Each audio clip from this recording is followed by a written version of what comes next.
Hello and welcome to episode 12 of the Financial Time Travelers podcast, how technology is changing the way that we access our money with Ram Palaniappan of Activehours.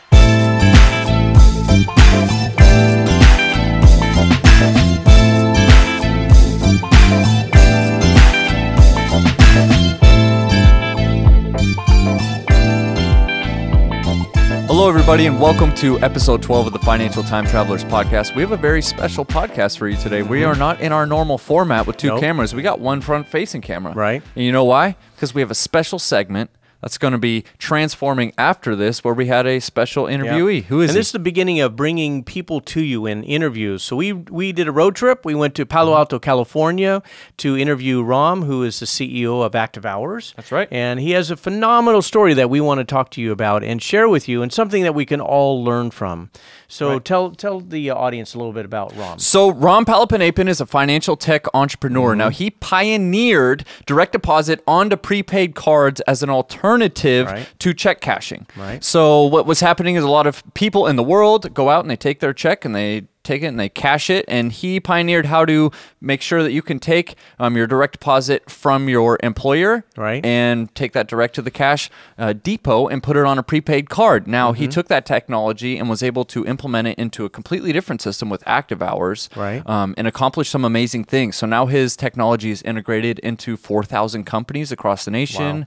You'll get into a little bit about what they have accomplished there. But Ram is a great guy. He invited us into his suites over at their headquarters in Palo Alto. It was a short drive from Granite Bay, but there's some very great things to learn here. So tell us a little bit about what he developed in Activehours. So when we select these people, we select people that we feel that have made significant success and have done it in a way that we can all learn from and emulate.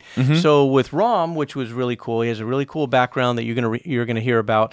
But he started his company a mere 3 years ago and now has 46 employees, 200,000 people following him on the app, and more importantly, venture capital funding. He raised over $4 million. So he did a fantastic job getting his company off to a great start. And now we're only 3 years. We're going to hear more about where he wants to go with his company and what he's doing. So during this episode, you're going to learn about his 47-person company at the moment. I'm curious where it'll be by the time this comes out. About the 47-person company at Activehours. You're going to learn about before Activehours. We're going to jump in a time machine and take us back hundreds of years into how the pay cycles were integrated before the industrial era. You're going to learn how he had this idea for Activehours and how he knew that it needed to get funded. So how he validated the process of validating his idea to go to market, how he moved to California from Cincinnati and that process and what it was like, how he felt personally as well as a business owner, and then some of the life hacks that he's learned on how to achieve his goals at a faster rate, how to beat his competitors and those systems that he implemented. And then we're going to get into the final question, which is, if he was in a time machine 5 years from today, what are some concepts that he sees how technology will play and how computers and artificial intelligence are better at certain jobs than humans are. So, and he talked about there's over $4 trillion sitting in payroll to payroll on 15 days, and how he's activating $1 trillion. $1 trillion? $1 trillion every 15 days. It's an amazing amount of money. Amazing. Some other cool facts. Don't spoil it. Really cool. Might have to do with vegetables. But we'll see you coming into this episode. So without further ado, ladies and gentlemen, Ram Palaniappan of Activehours on Financial Time Travelers podcast. Make sure to like, subscribe, do it wherever the Googles and the internet exist. All right. Well, we're here with Ram. Thank you so much for being on the Financial Time Traveler podcast. We really appreciate that. In downtown Palo Alto. We're in downtown Palo Alto. We're not in the office in Granite Bay right now. No, not at all. We're moving outside outside our comfort zones here. Big commute. Road trip. Yep. On 1, 2, 3. All right, go ahead. Well, thanks for joining us today. You are the president of Activehours, a company that you founded. So tell us a little bit about yourself and your company and your mission and your dream and your goals and all that great stuff. Yeah, sure. Thanks for coming out to do this. So Activehours is an app that lets you access your pay whenever you want. So if you work today, you can get paid today. If it's the middle of your work day and you need to take out pay for the first 4 hours of your day, you can take it out. So it's really simple. It's an app you download it from the App Store or the Google Play Store. Keeps track of how much you've worked. And then whenever you want the money, you can push it into your bank account. It usually shows up in just a few seconds. And then it's available for you to use. Wow. That's really powerful. Yeah. So it's your money that you're just getting at the rate of when you worked for it, and I want it today, and that you're being able to deliver it to them. Yeah, I mean, like, you wonder why we've always accepted that we shouldn't, like, we should wait for 2 weeks to get paid. Right. And like, you think of this from the point of view of someone who's like working at retail. If you're working at retail, you have a customer come up to you and you collect money for your employee, for the retailer, and you let them go out with what they bought. The next customer comes and you collect money for the retailer, you let them go out. Mm-hmm. When it's time for lunch, you go to the grocery section, the grocery aisle, you buy your lunch, you pay the retailer, you pay your employer, and then you eat. You work there for 8 hours, and then you wait 2 weeks to get paid. Yeah. And like, you wonder why the company needs its money at once and the individual doesn't need his money at once. Mm-hmm. And it's mainly because companies have had the resources and the technology to build a way to get paid almost in real time. And that wasn't there previously for the individuals. They didn't have the capacity or the resources to do that. But today, everyone has a smartphone. So you've got the basic technology, you've got the basic connectivity. Yeah. That the infrastructure is there, and we were able to now build a way, a tool that sits on top of that infrastructure that lets the individual get their money as well at once. Yep. I think when I go to Safeway next time, now I'm going to say, you know what? I'm going to pay you in 2 weeks. 2 weeks, but I want my goods now. Right. I want my That's food fair. now. Right. Yeah. But I'm good now. Unless you start paying your employees Right. the same day. Yeah. I don't know if they'll accept that answer from now, you. you had an interesting question earlier. You were saying, let's do a time travel and go back in time. Well, I think first we needed to cover exactly where the idea came from Okay. for you to All right. start Active Hours. Yes. Yeah. Because it wasn't here forever for you. So obviously this has been a huge accomplishment for you. But where did it start? What's the genesis? Yeah, so it's kind of interesting. So several years ago when I was running a different company, I found that some of my employees were running into financial issues. They would get overdraft fees. They go for short-term loans. And I was wondering why, because we were paying everyone well, and I didn't think they would need to go to those products that were actually really bad products. And what I realized that the problem wasn't how much we were paying people, it was that we weren't paying them when they needed the money. So we had a payroll system that would pay people every 2 weeks. And we call it a payroll system, but really it's just holding back someone's pay for 2 weeks. Mm-hmm. And it can't pay people when they need money. Right. So what I started doing was writing paper checks for my employees because I knew that we owed them money and didn't want to have them go to bad products. Yeah. And so I would write them a check from my account and then they would pay me back on payday. And this worked fine for several years. Until you got tired of writing checks as as a full-time job Yeah, or it was not a that bad. part-time gig. Mm-hmm. But I moved, so this was in Cincinnati, and then I moved over to California, so I moved over here. And I had the whole company on Instant Messenger. And so they wanted to know if I'd continue to do it for them.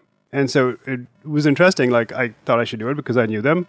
But I also needed to figure a way to find out if they were actually working or not. And so they gave me the credentials to their time and attendance system. Mm-hmm. And so I could check and see if they were working, if they clocked in and clocked out. Okay. And so as long as they were working, I would push the money in. And so now it was, since I was out here, it wasn't writing paper checks. I would just push it out of my account over ACH, and then I would pull it back out on payday. Mm-hmm. And I was doing this all over Instant Messenger, which is like not the best interface. So Right. Making no money. This is something you're just doing as to be helpful. Right. Yeah. I was doing this to help them, people who I knew.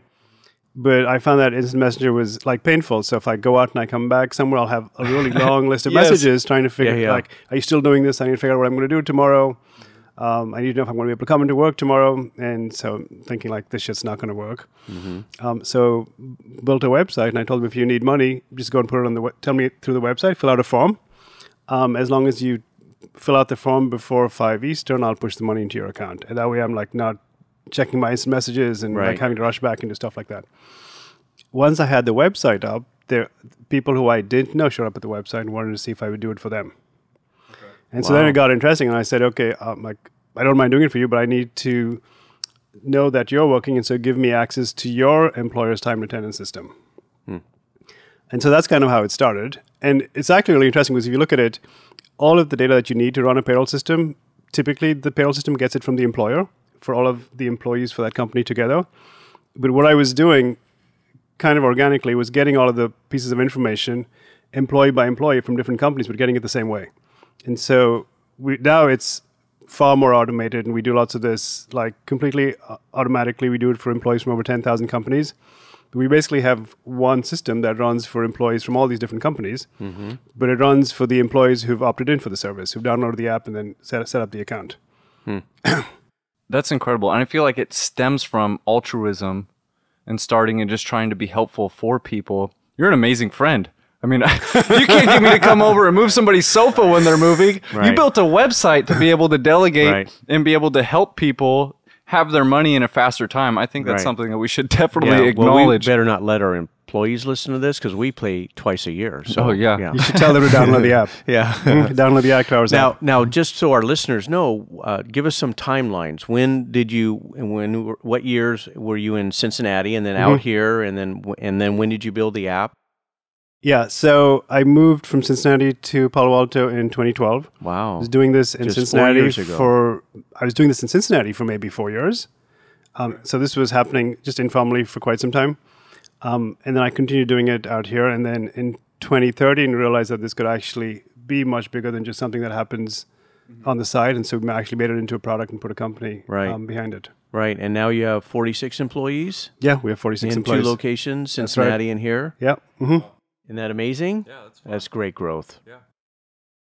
So take us back. So we were talking before this how pre-industrial era, the way that people got paid was when you worked, you got paid at the end of the day. You went and you collected. I mean, it's so funny. Like today, everyone accepts that you get paid every other week or you get paid once a month, and people think that's what the way it's supposed to work. But it wasn't always that way. Like this concept of a pay cycle pay cycles became common in the last few centuries. Prior to that, society did not accept that you could let someone go home after working without getting their pay. Right. And so there's even references to this in the Bible that you got to pay your workers before sunset. Right. And at some point, closer to the Industrial Revolution, we landed up in a system where employers were paying employees periodically.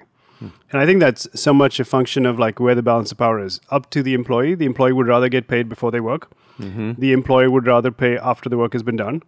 And just that today everyone gets paid 2 weeks after they work just shows like that the employers are so much more powerful than the employees. Yeah. Yeah. And today with more technology, with very large payroll companies, and it's now delayed. It's even less efficient. In the years ago, they would just at the end of the day, you work these hours and here you got paid. Yeah. Yeah, that's great. I think that powers that control the communication levers has really shifted, and that's changed the way that we integrate societies. Right. And we were talking about the stock market the other day and how in the 60s it was brand new that we had efficient market hypothesis, or that we were receiving real-time information on how stocks were traded, right? And now we're receiving real-time information on how we communicate as people on the ground level. Yeah. And so the communication has shifted how people invest, because now there's momentum investing where people are talking really fast about a certain stock that they like, or a certain hot button in society. Not even stocks, but this can go into any form of society. And when you turn that around, it's like everything changes. And it's very curious to see how things will start to play out in the future as we get farther down the line of this open communication world. Yeah. Well, so what I'm interested in, Maram, so you've got your employees, they're enjoying, you go ahead and write an app. Okay, that's not a business yet. So when did you make that transition? What was the pivot point that it actually, in your mind, became a business? How did you validate that and then start seeing some real growth as a business model? So the way it started was I knew that people go to products like overdraft fees or late fees on bills, late fees on credit cards, and these are really expensive. Right. And I knew how bad they were. I mean, late fees on credit card bills are huge. It's like $50 billion. Overdraft fees are about $35 billion. And these numbers are so huge, like you can't even comprehend how big they are. As a country, we spend more on overdraft fees than we spend on fresh vegetables. That's interesting. And wow. Say that again? As a country, we spend more on overdraft fees than we spend on fresh vegetables. Wow. And I'm sure a lot of those vegetables get thrown out as well. Yeah, and it's not like we're Except not in your family. You buy a lot of vegetables. We buy a lot of vegetables. Right. Yeah. We do. You live on veggies. Yeah, we don't eat any meat, so it's all veggies for us. Yeah. But anyways. It's not like it's spread evenly amongst the whole population. There's a group of people who pay most of the overdraft fees. And so the very people that can't afford. Exactly. Yeah. Rich people aren't paying overdraft fees. They have money. No, their bank accounts are free because somebody else is paying those overdraft fees. And so I knew how much of trouble this brings people into, and like the kind of stress that it leads to. And I knew that it didn't have to be that bad, that if you actually made this payroll system that could work and give people money as soon as they wanted, that they wouldn't have to go to get overdraft fees, wouldn't have to get payday loans, They'd be able to pay their bills on time. They wouldn't be so stressed about stuff. If there's something unexpected that happens, they would actually be able to take care of it. So I knew that you could build a product that would actually do all of this. I knew how to do it because I've been in payments before. That at some point I realized that if I didn't do it, I would always feel bad about myself, and I had to go do it. And so that's how the product started. And this is 2013 This still, is 2013. right? Okay, Yeah. all right. And then it's also not a very simple product to put together, so I needed to get a team. Right. And so we had to go and hire people, and then to get a group of people working together to make this kind of change, you actually have, like, it has to be a company behind that can pay them and actually make the product scale and get distribution and stuff like that. And so now we have a good-sized team that's passionately behind the product. Right. So you're not charging these employees and people, correct?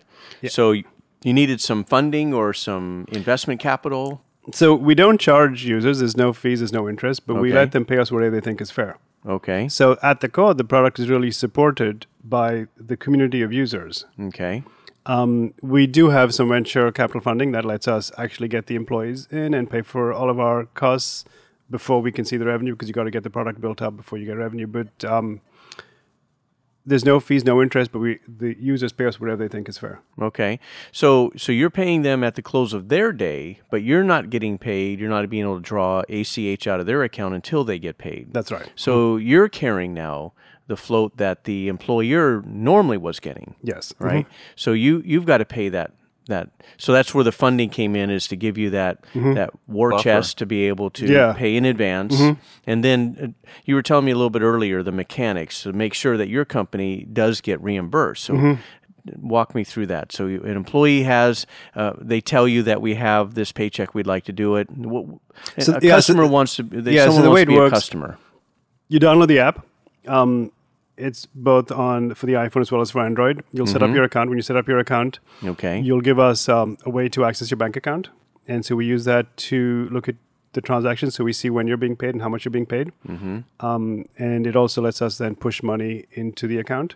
Okay. Depending on the employer, we either will connect into the time and attendance system, or there's different ways based on the employer in terms of how we get the actual information in real time about whether you're working or not. Very interesting. And so those are the two pieces. When you open up the app, you'll actually see in real time what your bank account balance is and what your earned wages are that haven't yet been paid out. So you'll see your total picture of, like, how much money do you have. Closer to payday, you've got more that's been earned but not yet paid out. And you've got less in your bank account. Right after payday, your bank account goes up, but the amount of unpaid income goes down. And so in the app, you can see both of those balances. And whenever you want to, you can push money from the earnings bucket into your bank account. And it usually just takes a few seconds for it to show up. So when you launched this company, I'm thinking, because you said it was something that you just would feel guilty if you didn't do it anymore. So I'm assuming it came to a head where it's like, I'm either going to do this full time or I have to stop doing it. Right? I'm assuming. That might be a false assumption. But when you decided to go for it, what did you feel like? Was it a relief? Okay, I've decided that I'm convicted about this and I'm going to move forward in my life direction, maybe move across the country. That's a big deal as well. Was it a relief, or was it equally nervous, or was it, take us through the emotional toll that you went. So I think it was satisfying that I had committed to solve the problem, because if I didn't do this, I would have always felt bad about myself. But it is also a huge problem to try to solve. It's not a simple product. Right. It's a far more complicated product than what I was working on before, because none of this actually exists. You've got to build every piece. Engineer every aspect. Yeah, and getting into it, I didn't even know how some of it would work. And so I just had a belief that I'll figure it out when I have to figure it out. That's a growth mindset right there. Right. Cross that bridge when we get to it. Yeah, exactly. Right. Yeah. And so we got into it knowing that there's some pieces that we're going to have to figure out as we grow. And so the pieces that we hadn't figured out up front, we were trying to do them manually. And then as we were able to hire people, really good people, they come with the right set of skills to solve certain types of problems. Right. Had you been through a funding process before for a startup? Yes. Okay, so you had a little bit of experience there. Yeah. That makes sense. Yeah, and so given that I'd done another company and it had a nice exit, it made it actually easier for me to raise money out here as well. Okay, that makes sense. So did you have it in your vision that you were going to be in Palo Alto to run this company, or did it just happen the way it happened? So I came to Palo Alto not knowing what I was going to do exactly. Okay. I was looking at a few different things, and then this is the one that finally caught on. Got it. Yeah.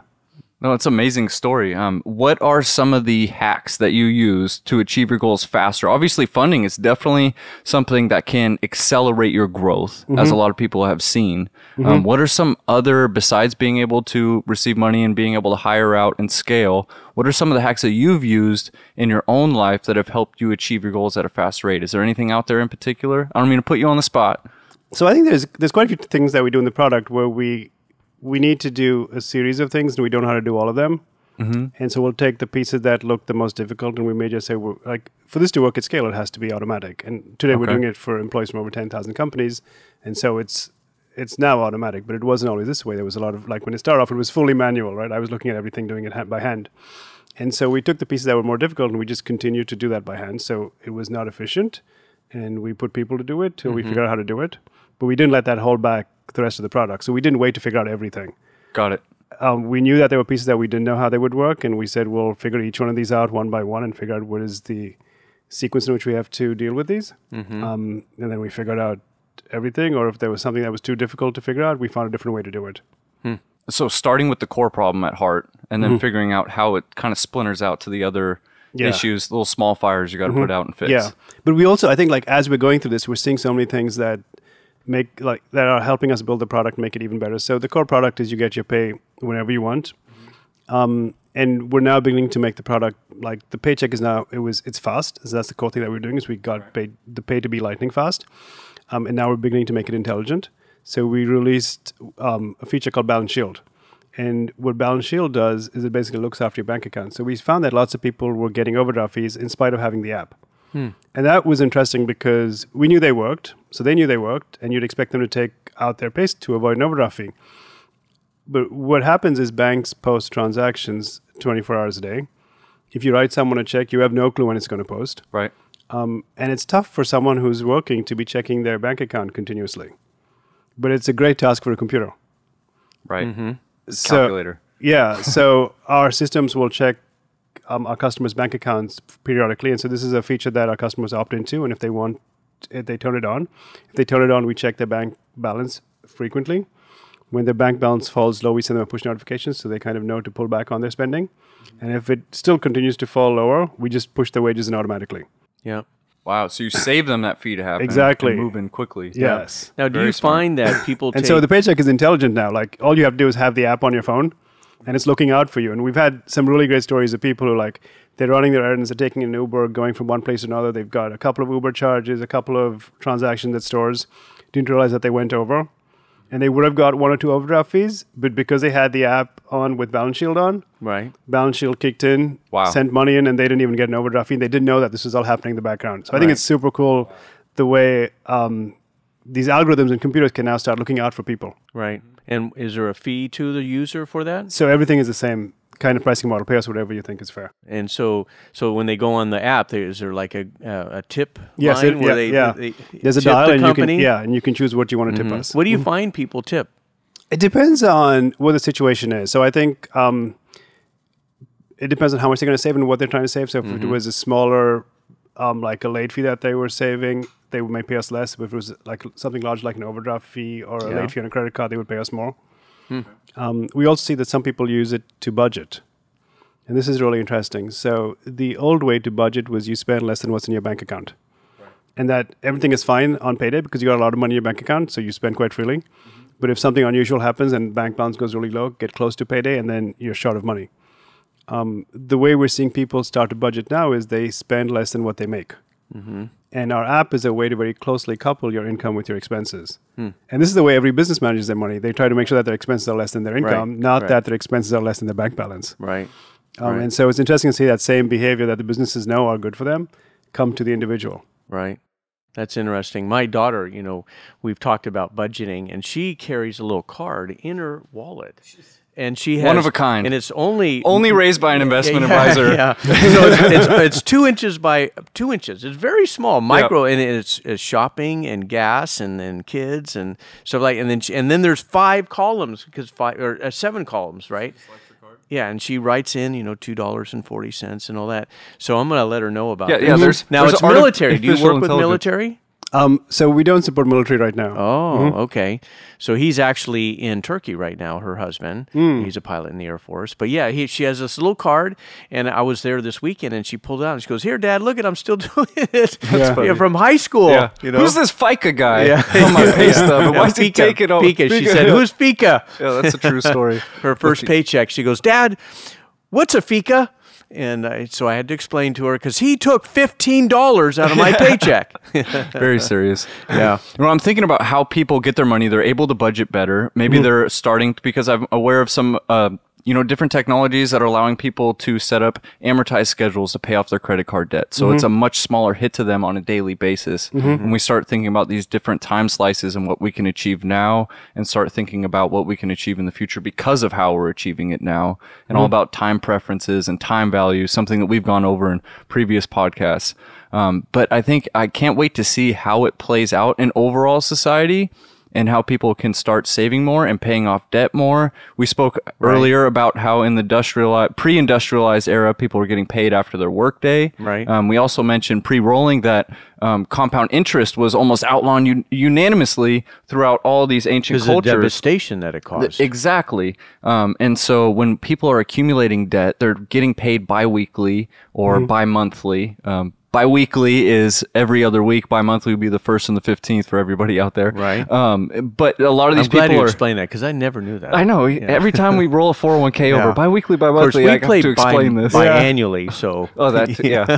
Exactly. Where's my ESOP plan? I need some stock options here. Yeah. Anyway, so... the way that it'll play out, and people can pay off that compounding interest, because simple interest and compounding interest can be huge differentiators in how much debt you owe, especially the longer period you go out. Or if you're accruing that rate of return on your investments, it can be the difference between 5 years, 10 years of freedom and independence at retirement. So these little actions that start to make significant differences in our days and our years and our decades. Well, you can solve your problem like what you're talking about daily now, instead of every 2 weeks, and you get this big deposit like Rom talked like, and then you do all this, and then there's nothing to save.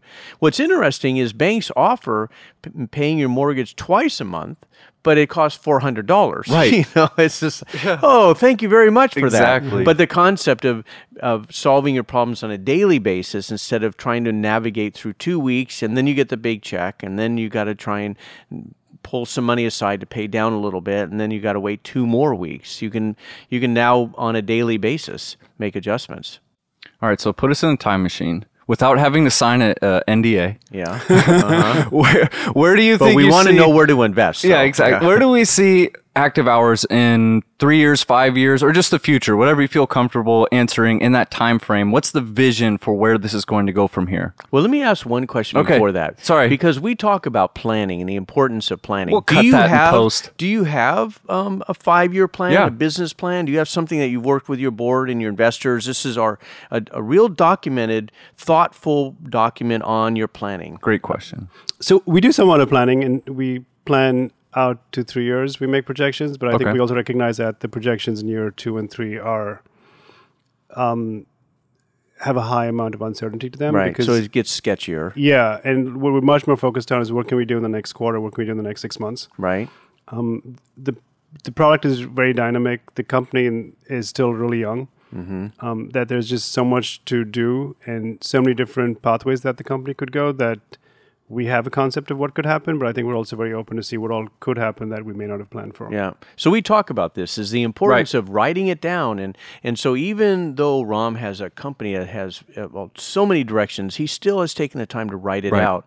It may only be good for 2 weeks, but he's at least charting a path. Exactly. Now, back to your question. So take us to the future, just like you were asking. Jump in the time machine. Right. What are some cool ideas that you think that you would like to pursue that excite you, that you could see? So I think we have lots of cool ideas that we want to pursue that are much better if I build them and show them to you and talk about them. But I think, like conceptually, I think you're going to see a time when paychecks are very different from how they are today. Today's paychecks, they kind of happen and the individual has no control over them. It's very important for us. The paycheck to an individual is very important because your whole financial life, like that's the heartbeat of your financial life, but you have no control over it. I think what will happen is you'll see technology come and you'll see machine learning and artificial intelligence and lots of technology that was previously available only to large corporations now being applied to help the individual so that the paycheck actually works really well for them. Money works much better for them. It shows up at the right time. Their bills get paid automatically. There's no stress about that. If they're not going to be able to make a bill payment, they know ahead of time that they have to work more. Wow. That is actually looking out for what is the most efficient way for the money to go. I think lots of this is going to get automated. These are all tasks that are like really well suited for computers, and I think increasingly you're going to see computers take over these and not necessarily work for the big organizations, but start working for individuals as well. Yeah. I was telling Ram earlier on our blog this week on Uber. Yeah. And talking about how Uber is probably the beginning of a template of business where you could literally drive 2 hours today and then none tomorrow. And then, oh my gosh, I'd like to do something this weekend, drive for 4 hours. And it's really on demand. Yeah. No scheduling, no calling up a boss and say, hey, can I come in today? You just log on to the app and say, I'm available. And fintech is going to be rapidly disrupting how we have been doing businesses before. Extremely inspiring stuff. Thank you so much for having us here, having us at your office, your team as well for setting this up. Yeah. And thanks, Nick, for doing the shots, making it look good. And a shout out to Freckle Pizza. If you want to learn about travel, there we go. There we go. All right. Well, we'll see you guys next time. Thank you so much for having us. Yeah. Thank you. All right, Ron. Thank you. Yep.